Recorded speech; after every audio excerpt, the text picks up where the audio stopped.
Chapter 1. The Vision of the Twin Theathers. It was a day just like any other day, and I was sitting around with not really anything to do. Then suddenly, I found myself in the midst of a vision. When this vision began, I found myself in it as though I was an usher in a theater.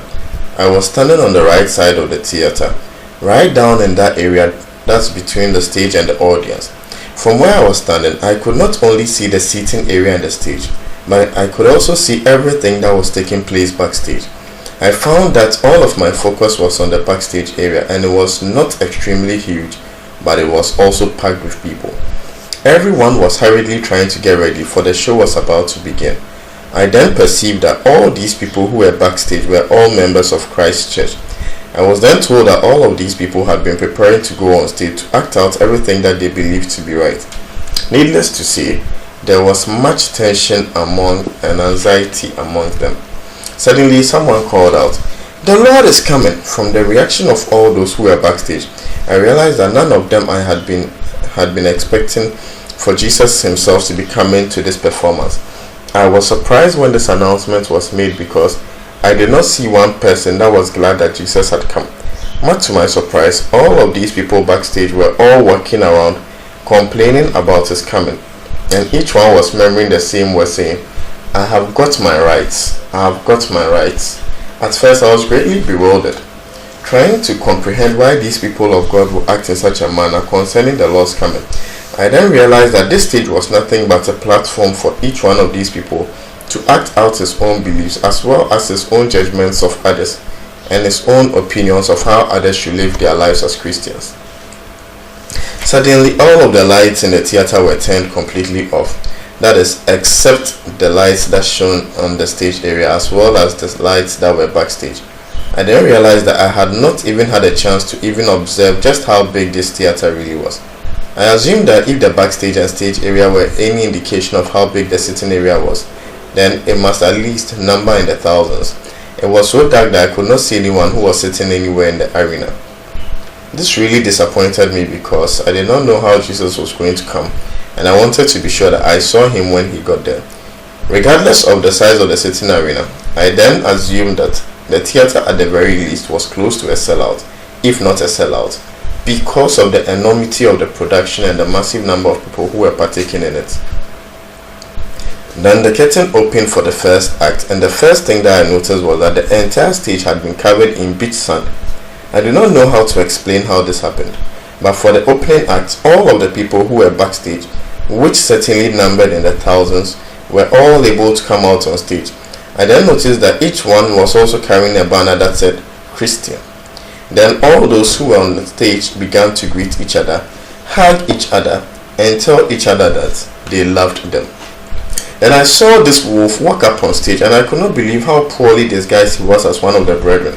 But he just moved around on the stage, also greeting and hugging all of the brethren and telling them how much he loved them. Then all of a sudden, this wolf began to preach, declaring what he thought God was and the way God wanted to be worshipped. Many of the people who were there said that they did not believe that was the right way that God wanted to be worshipped, so they did not pay any more attention to him. But there was this portion of people who had agreed with what he said. And then they announced that they believed that this man truly knew the right way in which God desired to be worshipped. So they followed the wolf when they had separated themselves into their own little group. The wolf then drew a line in the sand that completely compassed their little group. Then they chose not to listen to any other pastor but their own, not realizing that their pastor was one of the wolves that Jesus tried to warn them about. I then observed as another wolf, with a slightly different but still poor disguise as he came up on stage. I observed him as he did almost exactly the same thing as the first wolf did, greeting and hugging and speaking smooth words until he seemed to be accepted by some. Then after a short time, he also began to declare that which he believed was the right manner in which God should be worshipped. Again, many disagreed that his way was the right way, so they did not pay any more attention to him. But just like the first wolf, there was a portion of the people who did believe that the words that he had spoken were true. Then these people followed after him, surely thinking that they were talking in the right way. Then after they had separated themselves into their own group, the wolf then drew a line in the sand that completely encompassed everyone who was in that group. They would listen to anything other than what their pastor told them. I then observed the third wolf, and again he wore a custom suit that was of the same poor quality as the others. He came up on stage, and as he did, he spoke the same deceitful words exactly as the first two wolves had done, with the same exact results. His words were a little different, but the outcome was the same. Then there was a fourth, a fifth, as well as several more wolves who had all disguised themselves in the same manner as the saints who were on stage. They imitated everything that the saints had done. This continued until all of the people who were on stage had been divided into different groups. I noticed that each group had drawn a line in the sand that comprised only their group. I also observed that no longer were any of these people carrying banners over them which read Christian, but rather they were now carrying banners over them that identified the group which they belonged to. The banner that each one carried helped others to identify what doctrine they believed and how God should be worshipped. I was amazed because of scriptures that came into my mind like one church. I saw banners that covered about every denomination that I had ever heard of, and then some that I had not even heard of. I then observed that all of these people still seemed to be friendly towards each other. That is, until someone said something or did something that crossed the line drawn in the sand. That disagreed with what they believed to be right. Then they treated each other as though the other group did not even exist. I then observed that when one of these groups spoke, they seemed to acknowledge the other group, but it was only to point out their evil deeds and to make accusations against what they believed. About the only thing that they could agree on was to say, at least we serve the same God and we agree to disagree, and we believe that is our right for us to do so. Then, as the curtain was coming down on this act, I heard the Spirit of the Lord speak to me and say that which is written in 1 Corinthians chapter 1 verse 10. Brethren, I beseech you in the name of our Lord Jesus Christ, that you all speak the same thing, and that there be no divisions among you, but that you be perfectly joined together in the same mind and in the same judgment. Then the Spirit of the Lord also said, this is what is right in the sight of the Lord. Seeing that the theater was so dark that I could not see anyone in the audience, I was anxiously waiting to see what manner of response was going to come from the audience. But there was none. There was no cheering nor booing. In fact, it was so quiet that I, as well as all those who had been on stage, felt strange to hear nothing but silence. Then, after a few minutes, the curtain arose and the second act began. This time, the stage was all decorated to look like a carnival or the fair, except that there were no rides, just many different sideshow booths. I then saw at the first booth that there was a man who was backing out to the other people who were in this act, and he was trying to entice them into playing a game entitled 3 Steps to a Better Marriage. This backer seemed to be so confident of what he was trying to sell that he guaranteed that if anyone played this game his way, which he promised was the right way, that this game should be played, then they would surely see immediate improvement in their marriage. I then saw at the booth next to the first one a game that was called 5 Easy Ways to Financial Success. And the backer at his booth was backing up each one of those 5 ways with a Bible verse, which seemingly ensured that anyone who played this game would surely be successful. Then at the next booth, I saw a game that was entitled Prosper and Gain and Favor and Grace with God through the 10 Commandments. And this hawker was even dressed up as though he was imitating Moses. The next booth that I came to was called the Blame Game. Here I saw people walk up to the backer of this game and they would say such things as, well, I did not seek the Lord because I just did not have any time to seek him. And this backer stamped this man's hand with a rubber stamp that read, approved, self-justified. Then another person walked up and said, well, I did not ask the Lord to help me because I believe that I am able to help myself, that I have no need for the Lord. Again, the backer took the stamp, approved, self-justified, and stamped his hand with it. The next person that came up said, I did not cast any of my cares upon the Lord because I did not have any belief that the Lord really loved me enough to take care of me. Bam! Approved, self-justified. The next man said, I know that I have followed after false doctrines and religious traditions, but I only did so because everyone in my family also did the same. Again, bam! Approved, self-justified.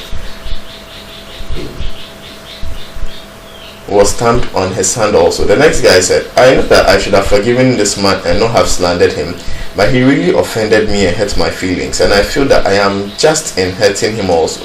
Again, the backer stamped approved, self-justified. The next man said, I would have drawn near to the Lord, but I was fearful and afraid that the Lord might not draw near to me in return. Again, approved, self-justified. Another man stepped forth and said, I have not loved my brethren because my brethren have not loved me. Bam! Approved, self-justified. The line of people at this game was always very long, for it appeared as though everyone who played this game, they always felt left with a smile on their face, as though their own self-justifications had freed them from the guilt of their sins or slothfulness. But then the Spirit of the Lord spoke to me and reminded me of that which is written in Romans 4:5. But to him who works not, but believes on him that justifies the ungodly, his faith is accounted for righteousness. The Spirit of the Lord had just confirmed for me that belief on him was the only source of justification. The next booth that I came to was a game called The Path to a Wonderful Life is to Live Life the Right Way. And the right way is the way that I tell you, by John Doe. I was observing that all those who were playing this game, that they all seemed to be able to win a victory or two, as though the hawker of this game had allowed them to, so that he could get them just where he wanted them, where he could entice them to continue playing this game until they were so confident that they had the victory that they were willing to risk everything that they had. Of course, everyone there continued on playing, and when all was said and done, they had not only lost all that which they had previously won, but they had also lost all that which they had before they started playing the game. Then the next booth that I saw was like a game that I first played at the fair when I was a kid. A game where you paid $1 and got to throw 2 salt balls in your attempt to knock over 6 milk bottles that had been stacked upon each other. The reason that I thought this was a similar game to this game was that because I saw all of these stack of balls placed on the counter at the front of the booth, just as they had done with this other game.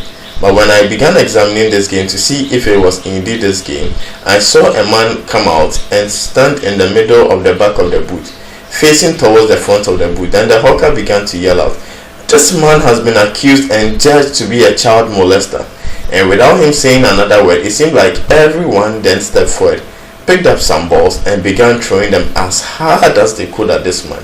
I immediately discerned from the noise that these balls were making as they hit this man that they were not soft balls at all, but rather stones that were appeared to look like soft balls.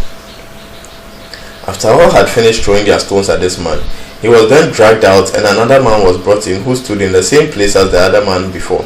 Then the backer began to yell out that if there was anyone there who had been offended at all by this man, whether by any word that this man had spoken previously, or because his appearance did not meet their approval, or because he had weaknesses and sins, then come forth and take your best shot at him. After this man was also dragged out of the booth, then another man was brought in, and the backer began to accuse this man for the beer that he drank and the cigarettes that he smoked.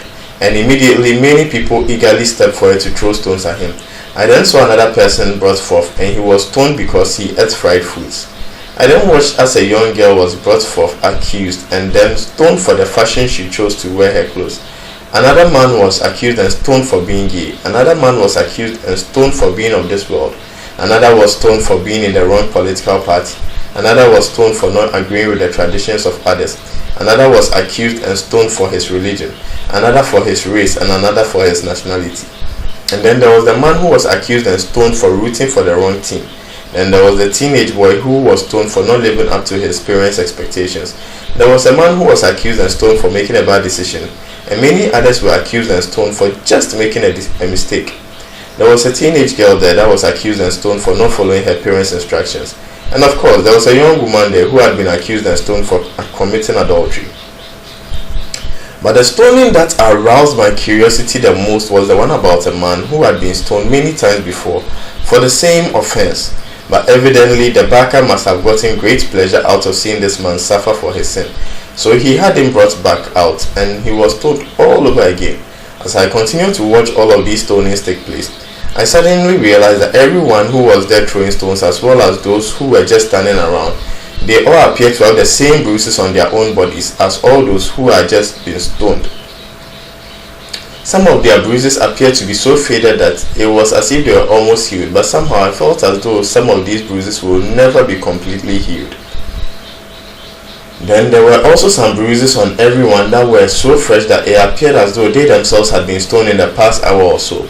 Of all the backers that I had seen in this act, it was without a doubt that this backer was the best I had seen, for he was able to get everyone to participate in a game in which they themselves had also been hurt and many times over. I then observed that every time one of the participants hit the person who he was throwing, then that same backer would walk over and give them a piece of paper that was entitled Official Certificate, and on this certificate was written, "This certificate is your official certification that this gives you righteous justification and excuse to judge or to accuse or to speak evil or to condemn or to find fault or to murder or to slander or throw stones at all those who have offended you or defrauded you or hurt you or that have sinned against you in any manner." Of all the booths that I saw displayed in this act, this game by far seemed to be the one that people most enjoyed playing, seeing that it is the favorite sport of the self-righteous. As curtain began to fall on this act, I was wondering who this backer was that could so easily deceive the people of God into participating in a game in which every time they played, they were only condemning themselves. How could this backer so easily entice these Christians to play a game where they so willingly and eagerly desire to inflict such pain on their fellow man? Did not Jesus Christ come into this world to save, having suffered and died for all men? Then the Spirit of the Lord spoke to me and said, "It is just a sport for Satan to kill and to steal and to destroy the lives of all of the saints. It is also only a sport for those who have been deceived by him to do and inflict the same pain on those around them." And the Spirit of the Lord said, "Truly, everyone who has judged without mercy is also going to be judged without mercy, seeing that God is going to judge them with the same judgment that they have measured and judged others by." As the curtain came down, again I neither heard any cheering or booing, just an eerie silence that seemed to swallow up the entire theater. When the curtain rose for the next act, I saw several different groups of people who were sitting around tables, and each person had a Bible open in front of him. After I listened for a moment, I realized that a different topic from the scriptures was being discussed at each table. I then focused my attention on the group that was sitting closest to me, and I discerned that they were discussing the doctrine of once saved, always saved. I then listened as each person shared his own opinion of what he believed to be the right interpretation, and each person would use the scriptures themselves to try and back up that which they believed. As soon as someone would hear an interpretation that did not completely agree with what they themselves believed, they would almost immediately interrupt the person who was sharing to express their disagreement. Everyone there seemed very confident that the opinion that he believed was right because he was able to take a verse of scripture, apply his own understanding to it, and bring forth that which he was sure was the truth. It was not long before much strife, contention, and arguing broke out at this table, seeing that everyone seemed willing to defend to the death that which they believed to be right. I noticed that everyone at this table was talking at the same time, and this made me realize that there was not one person in this group who really desired to learn the truth of this matter, for no one had any intention but to defend what they believed to be right. I then focused my attention to the other groups, and I heard one discussion taking place about the rapture. Another group was discussing tithing, and another group was discussing speaking in tongues. But all of the groups had become just like the first group in that each person was using the scriptures to back up the interpretation which he believed to be the right interpretation. By this time, there seemed to hardly be any agreement among any of these groups, only arguing and strife. Every time someone would use the scripture to back up his own righteous opinion, then you could see others already flipping through the scriptures to back up their own interpretation. Then suddenly, the curtain went down, leaving everyone on stage, so arguing and defending their own interpretations and opinions. Still, there was not one peep of noise that could be heard coming from the audience. No cheers, no jeers, only silence. After a few moments, the curtains again rose for the next act, and the first thing that I noticed was what looked like a podium right in the middle of the stage, and it stood about 8 feet off the floor. You had to climb a small set of stairs just to stand at it. Again, the rest of the stage was again packed with people. As I was trying to figure out the purpose of this podium, I then observed as a man walked up the stairs, stood at the podium, and then proceeded to declare all of the righteous works that he had done. When he was finished, another came to the podium that began to boast about how often he prayed and fasted, as well as how much money he gave to his church. Then a woman came to the podium who spoke of her involvement in a soup kitchen, as well as the role that she thought that women should take in the church. Then another man came up who spoke in detail about the importance that tradition had in his church. The first thing that I became aware of listening to these people was that they were all speaking of those things which were precious and dear to their own hearts, but it was not dear to their Father's heart. The second thing that I noticed was that no one else there really seemed to care at all what these people esteemed to be the treasures that they lived their entire lives by. For while they were speaking, all the rest who were on stage seemed to be engaged in small chit-chats with those around them.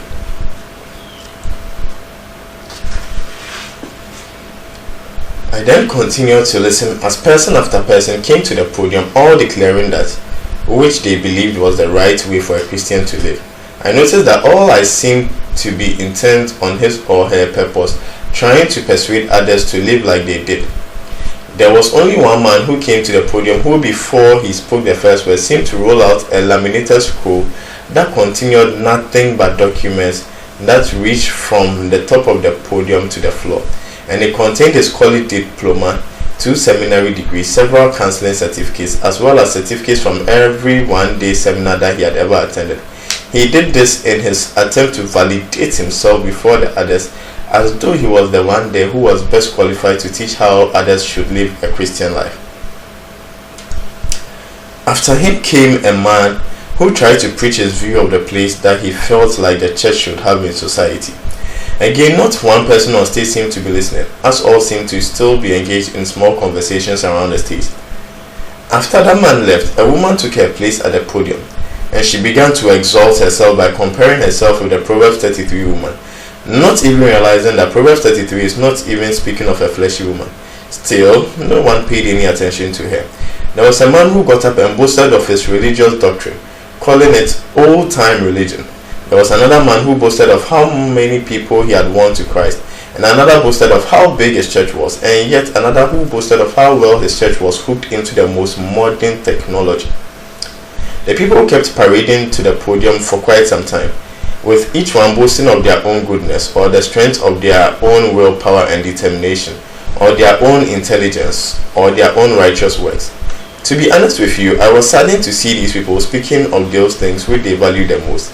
And the truth was that there was no one else that really cared about anything that was being spoken of.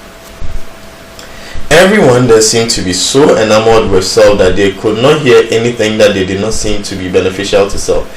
It was almost as if the person who came to the podium did not even exist in the eyes of the others who were on stage. When the curtain went down on that act, again there was not any applause or jeering, only a silence that suggested that all those who were in the audience cared no more for what they had heard spoken than those others who were on stage. It was then that the Spirit of the Lord spoke 2 words to me, and I immediately recognized both of these words as coming from the scriptures. The first word was that which is written in Psalm 39 verse 5. Truly, every man at his best state is altogether vanity. And I realized the truth about all that I had just seen and witnessed in this act, as well as all of the other acts, that man at his best state, devoting himself to any doctrine or counsel whereby he believes that he can do or say anything right of himself, is of no worth at all. And yet it is of these very things that the people of God gather into the treasures of their heart to live their lives by. Even then, they only have great value to self, because everyone else is also absorbed in self, and self-righteous means that which is right or one's own self. The second word that the Spirit of the Lord spoke to me was that which is written in 1 Peter 1:24. All flesh is as grass, and all of the glory of man is as the flower of grass. The grass withers, and its flowers falls away, but the word of the Lord endures forever. What does a man glory in except those things which he believes and does for himself? And what man believes or does anything that he does not believe is right? Suddenly, the lights came on throughout the theater, and I was shocked to see just how huge this theater actually was. Far bigger than anything that I had imagined. It was more like a football stadium in size than a theater. But I was then even more shocked to see that out of all the seats in the theater, there was only one person sitting there. He was sitting about 20 rows back and right in the middle seat. I do not know how I knew, but I knew that it was Jesus. He had truly come and had been sitting there throughout the entirety of this play, watching everyone play out those things which they believed to be right. Then Jesus stood up and said, I have seen all the works done here, and I have heard all the words that have also been spoken. And all that I have seen is vanity, and all that I have heard is vanity. Vanity of vanities. This is the act that is, but is not, and that was and was not, and neither ever shall it be. A great grief then came on me as I realized that all his church had prepared for, as well as all that which they truly valued in their hearts, was vain and worthless in the sight of God. Then Jesus walked down in front of the stage and turned to walk out that exit that was on the opposite side of where I had been standing. And I realized that the door that Jesus was about to walk through was not really an exit at all, but rather an entrance into another theater. And I remember that this was a twin theater. Just as Jesus opened the door, he turned and motioned to me and said, come out of there and follow me. So I did. When I walked into this other theater, I saw that it was exactly the same size as the other theater in the sitting area. The stage and the backstage area were all lit up. I then observed that there was a person sitting in about every fifth seat, and many of the people there came over to greet me. I was then told that all of those who were in this theater had come out of the other theater and that they had all witnessed the same show that I had witnessed. And they were also told by Jesus to follow him into this theater. I then myself sat down, also taking a seat that was about 5 seats from the nearest person. When I had walked in, I had observed that there was not one person at all backstage. In fact, all the people were sitting down in this theater. Then observed that the only prop was a large, beautiful wooden chair sitting in the middle of the stage, and lying beside this chair was a bag that looked similar to the old leather bags that postmen used to carry. It was then that Jesus walked up on stage, and when he did, all the people in the theater stood up, and an eruption filled with great rejoicing and praise proceeding from them. I was then struck by the contrast in which Jesus was received by those in the other theater when they were told he was coming. Seeing that I had only heard much murmuring and complaining, then Jesus, with smiles of great joy, sat down in that big chair. And when the cheering had completely subsided, Jesus then greeted every one of us by saying, thank you for believing on me and on my words. Thank you for waiting for me to come to finish the works that I have started. I want to thank you for also enduring my correction and not loving the corruption of self.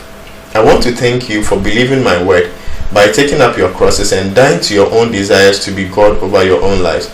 Dying to the lies that have enticed you to believe you can do good of your own self, as well as the lies that have sought to deceive you into believing that you can make your own opinions to be the truth. I then remembered that which Jesus had said in John 15:5, without me you can do nothing. Then Jesus said, thank you for your patience and your faith. Then Jesus reached down into the bag, which I then perceived to contain the prayers of these saints who were here, and he pulled out a card.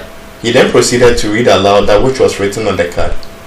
Lord, we have been as scattered as sheep for so long, for there has been division and strife among us, and we know that the members of your church should be like-minded, as well as esteeming the lives of our brethren to be greater than our own. But Lord, you have asked us to do that which we have no wisdom of ourselves to do. Thus it is impossible for us to be that body which you desire to have. If you are willing at this time, will you bring your flock together? I do not know how to explain this, but this prayer seemed not only to be the request of just one of us, but it was as though it was the prayer of everyone who was sitting in that theater. And then Jesus simply said, unity, be.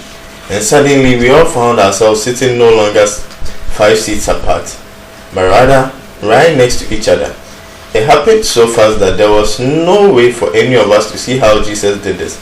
He simply spoke it, and it was. Not only were all so stunned at how the Lord did this, but we were also stunned in that we all felt as though we had known each other for all of our lives, as though we had all been best friends. Then Jesus reached down and pulled up another card and read, Lord, I know that when you called me, that you gave me the belief that you were the Son of the living God, and that you shed your blood to cover my sins, and that you were crucified and raised from the dead. But Lord, will you finish the work that you have started in me and give me that belief which believes that all things are possible? Again, it was though each one of us could have written the prayer request, for we had all been asking the Lord to do the same thing. Then Jesus put down the card and said, "Believe, be." Suddenly, everyone in the theater just started touching everyone around them with their hands, and in some cases their fingers, and we were all healed of all our infirmities and weaknesses. This time, everyone in the theater stood up and cheered, rejoicing and praising Jesus for what he had just done. Though none of us felt like we had any sense of time, we must have praised the Lord for hours after that, not only for the belief that had been given to us, but for all the works that were done as a result of that belief. Again, Jesus reached in and pulled out a card with this request upon it. "Lord, you promised that when you came, you would set us free from all of our bondages to Satan's lies. How would you do so now?" At first, Jesus seemed not to pay any attention to this question, as he reached back into the bag and pulled out another card and read it. "Lord, you said that it would be by your hand that you would make us to be kings and priests.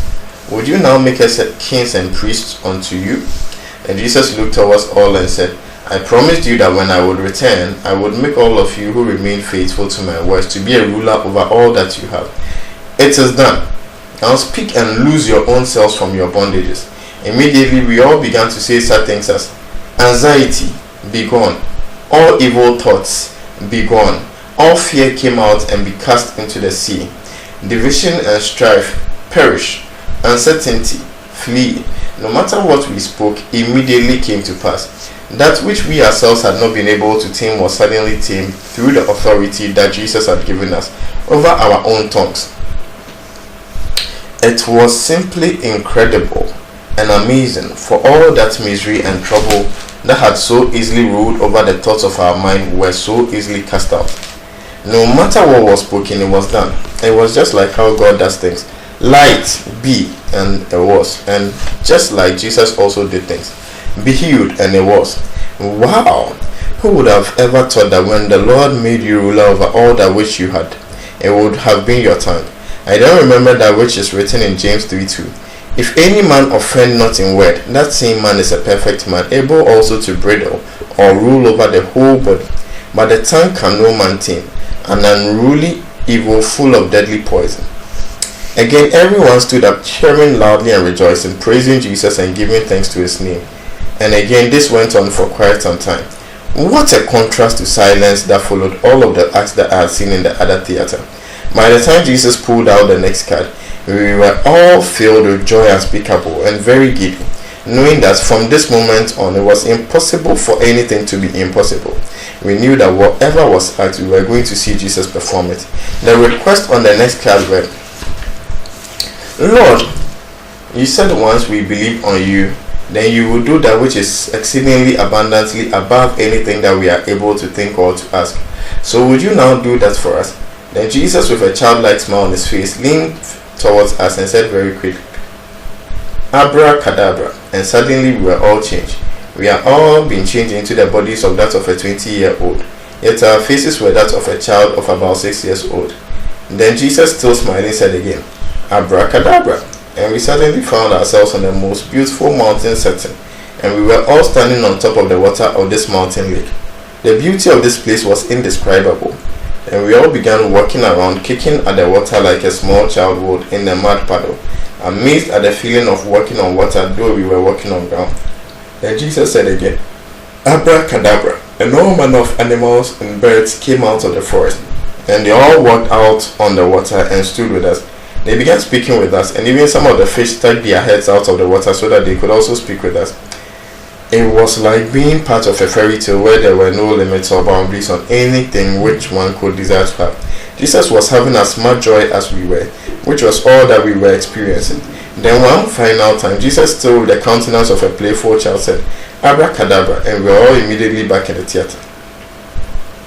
I knew that all of the religious and fearful would get offended for the Lord using abracadabra, but the word says that there is nothing unclean of itself.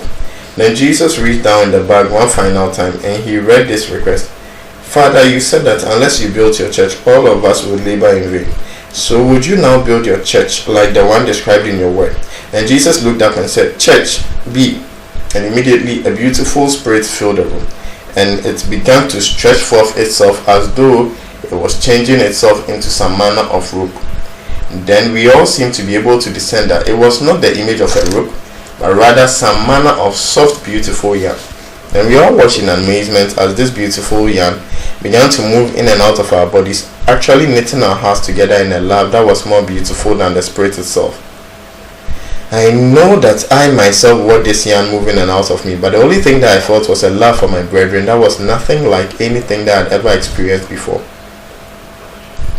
The effect of this love was not only a feeling of oneness with everyone in the theater, but it was also a feeling of a unity in liberty. I then realized that everything that I had ever loved, I felt like I must love it all over. I was experiencing love in a whole new manner, a spiritual manner like I had never experienced.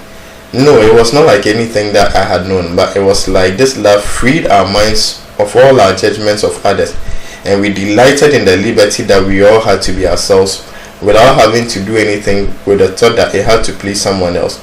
Yet there was no selfishness at all in this love. In this new love, we were all still individuals, but we loved each other because it had simply become our nature to love each other without any conditions placed on that love. There was neither any worry among any of us as to what God himself thought of us, for we all knew in our hearts that we were loved by God for the individual that he made each one of us to be. There was no distrust among us, nor was there any worry that you might do something that will cause the others to cease from loving you. In fact, there was no desire in any of our hearts to compare or measure ourselves to anyone else, for we all knew that we were loved by all just as we were. There was not one jealous thought, nor any envious thought, nor any thought to find a fault with another, nor was there any manner of evil thought at all among any of us. There was no judging of any kind among us. In this love, there is no desire to exalt yourself above others because there is no thought of self. In this love, only communion with all those around you. Though I've tried to describe this love in the best manner that I know how, I thought that trying to describe this love is like trying to tell somebody about how big this rock was that you saw. You know that in their minds they are thinking that you saw a boulder, but then when they actually got to see, they saw that you had been trying to describe Mount Everest to them. There are no words in any of man's languages that can be used to describe a love that not only does exist in this world, but that cannot even be imagined by the thoughts of any man. This love can only be known by experiencing it. Yet all that was necessary for this love to come upon us was for Jesus to spend his spirit into us. This love brought forth a unity and oneness among us. Yet it was without any controls or rules or laws or limitations. Just as I cannot find the words to describe this love, and neither am I able to find any words that can properly define the freedom that was in the liberty and that was also brought forth by this love. Even though it was liberty, there was still an absolute loving care for one another that went far beyond any of the boundaries that are of any worldly relationship that I have ever experienced or that I have ever heard of. Wow, what a church. And all Jesus did was say, "Church, be," and it was. Then Jesus reached over and pulled out one last card with this request on it. "Lord, I have one desire, and that is you might give me a new heart and a new mind so that I might be changed into the image of my Father who is in heaven. I would love to have a mind that did not think that it was robbery to think that I could be equal with my God." Jesus then looked up at all of us with tears of joy in his eyes. Then he said, "Done." Then at that very instant, we all witnessed another spirit come forth out of Jesus that was even more awesome in beauty than the other spirit that had brought brotherly love into our hearts. It was as if the first spirit that we saw was as only one color of a rainbow. But this spirit contained all of the colors contained in a rainbow.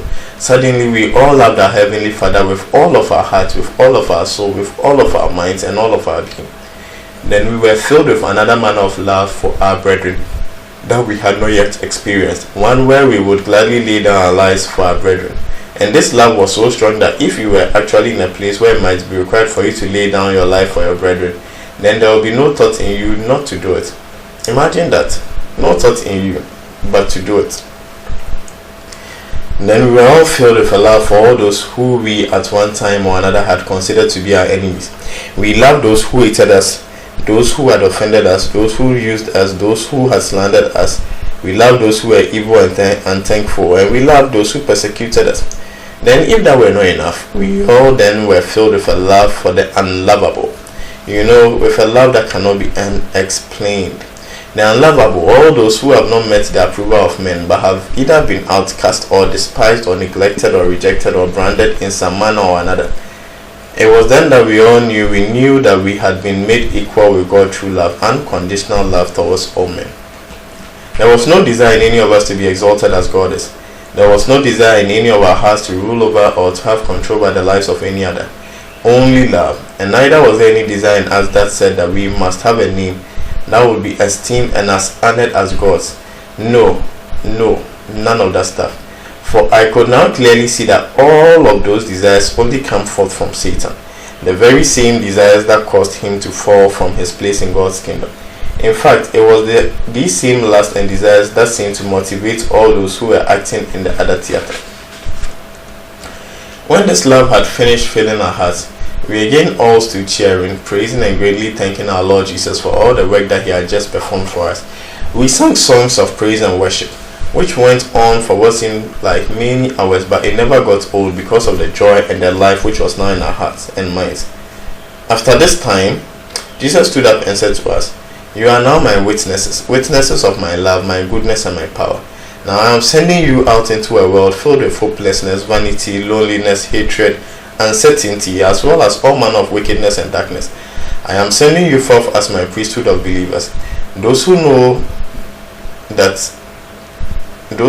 believe that the only show in town is what I will do for you because I love you. Go, and you know that I will always be with each one of you."